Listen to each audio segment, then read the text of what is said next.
What's up guys? For today's vlog guys, magme-maintenance naman tayo ng Bios O5, yung tinatawag nilang Robin. Yan. Meet Bibian. The O5 Bios. Yan. So guys, change oil tayo ngayon. Papalit tayo ng takip ng radiator. Maglilinis ng preno. Magche-check ng mga bushing tsaka map sensor. So, let's do this guys. So guys, nag-drain na tayo ng oil. Habang ginagawa ni Erwin yung mga brakes, nililinis. So yan guys, binaklas na ni Erwin yung brake caliper tsaka inalis na yung mga brake pads para malinis yung preno. I-check din niya yung sliding pin. I-re-repack para smooth ulit.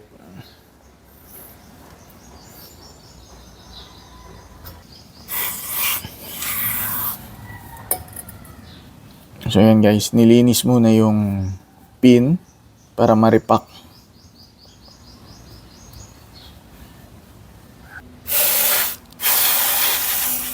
So yan guys, in-sprayan ng brake cleaner yung pads.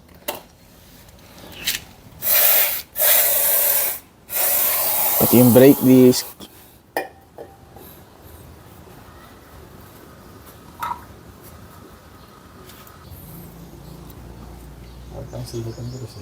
So guys, pag wala kayong silicone grease, pwede nyo nang gamitin tong grasa. Kesa wala. Yan. Wala namang ano yan guys. Walang issue yan. And so guys, natapos na namin yung mga brakes sa harapan. Sa likod naman tayo.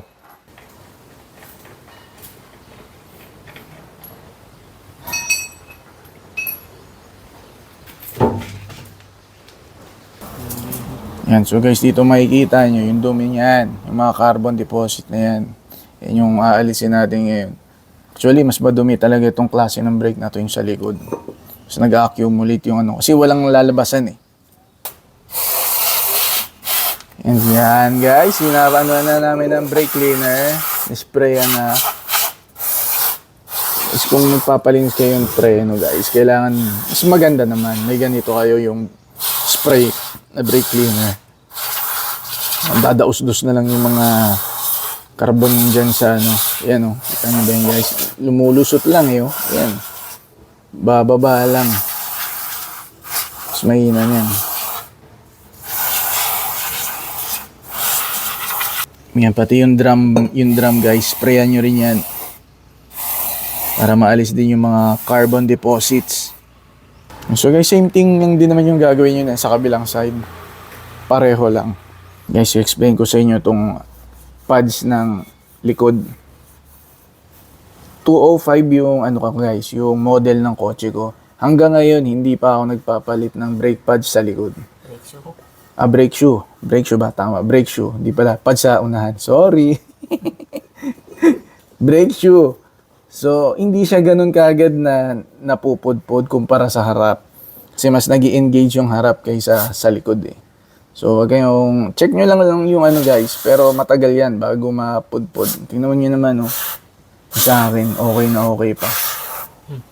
Pero guys, ano yun case to case basis. Kung manual, ganun na mangyayari, hindi masyado mapupudpod yun kasi nga mas engaging yung harap. Pero pag ano guys, pag yung automatic, baka iba na ang kwento.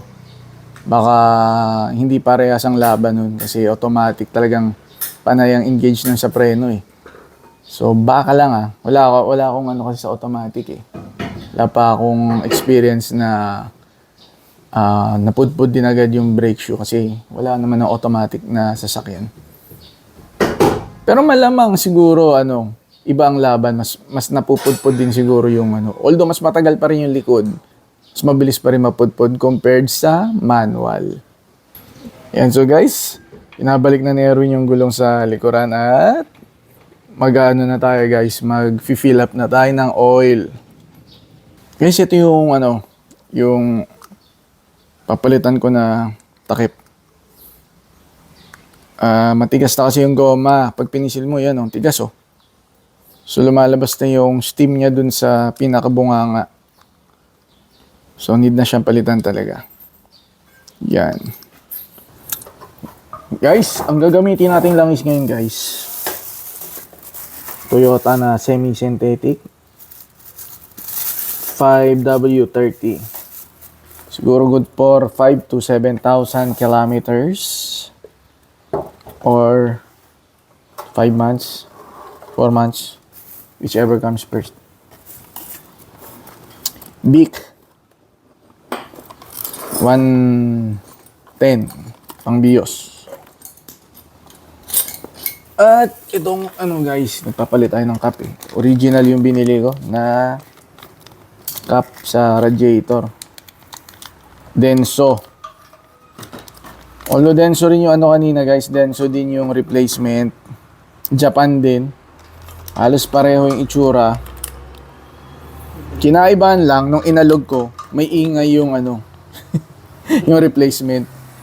Ito wala eh, oh. Kahit anong alog mo. Yun para may tansan. May kuliglig yung isa. So, kahit na mas mahal siya ng sandamakmak, original na lang. So guys, may check engine kasi yung ano ko, yung dashboard ko.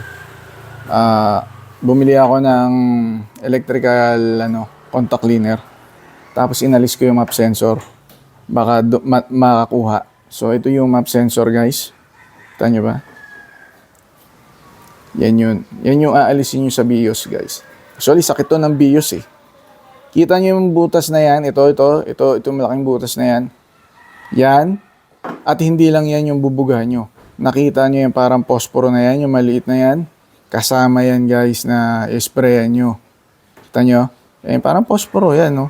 Sa gilid. Kasama yan guys. Yan, madumi yan kanina. Nung in-sprayan ko, kumlaro. Yan. So hopefully guys, mawala na yung check engine. Kasi nilinisan na natin eh. So guys, yung mga hindi nakakalam kung saan yung map sensor, ito yun guys ha. Yan yung map sensor. Yan. Ito nakalagay siya dyan sa may sa may air cleaner sa ibabaw. Kung may BIOS kayo, yan yun. Kita ba? O yan. Yan guys ha, ito. Yan. Yan yung lilinisan nyo. Screw lang yan alisin nyo. Tsaka alisin nyo lang sa connector. Sa harness. Bubunutin lang yan. So guys, icing on the cake tayo. Isasali na natin yung langis.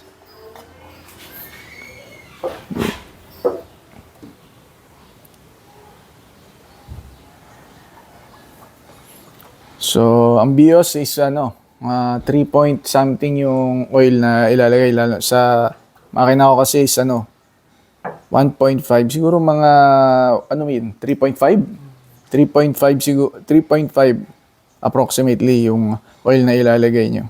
So, kailangan may matira pa yung lalagyan na sobra. So, yan guys. Ilandar na natin. So, tumining-tining na siya. Bago na yung cap. Ilinis na yung map sensor. Check natin kung may check engine pa.